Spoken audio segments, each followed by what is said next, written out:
Una festa a tinte bianche, rosse e blu. Il Maracanã, casa dell'Eurocalcio, ha ospitato in amichevole il Vicenza di Mimmo Di Carlo ed è stato un successo di pubblico e di sport. Il contatto diretto con i tifosi, oggi quasi 300 qui allo stadio, tanti si sono presi il permesso libero al lavoro. Che soddisfazione c'è? Ma è l'obiettivo, diciamo che io da quando sono arrivato a Vicenza, insieme alla proprietà chiaramente, che ci siamo prefissi, di riconquistare la gente, di far capire che ci sono dei valori. Questi valori qui sono sia tecnici ma anche quelli umani, perché il Vicenza deve essere una squadra che deve trascinare una provincia, deve portare alla provincia solidarietà in alcuni momenti, ma soprattutto quella vicinanza, quell'amicizia che loro devono sentire, perché la gente deve sapere che questi ragazzi qua sono i loro giocatori, sono i loro beniamini e faranno di tutto per poter vincere le partite.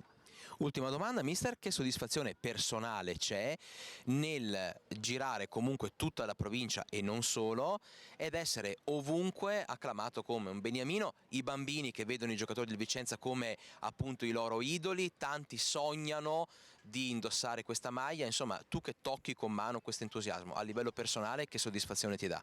Ma io devo dire che i giovani chiaramente non mi conoscono per il calciatore, magari mi conosco oggi per l'allenatore, quindi fino ai 18 anni, 20 anni dobbiamo riconquistarli vincendo, ok?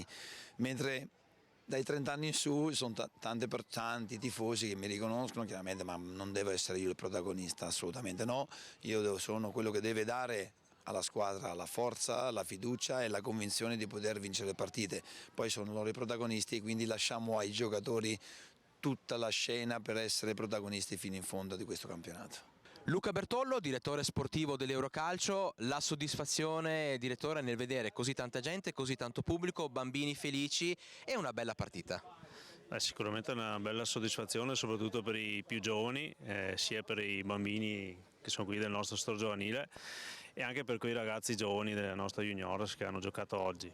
Poi la partita sì, è un amichevole, però dai, l'abbiamo onorata nel migliore dei modi, credo, insomma, è stata soddisfacente anche per noi. Abbiamo retto bene, adesso dobbiamo reggere bene domenica, visto che ciò che conta poi il campionato, sia noi che il Vicenza domenica incontriamo l'ultima in classifica e sono sempre partite difficilissime.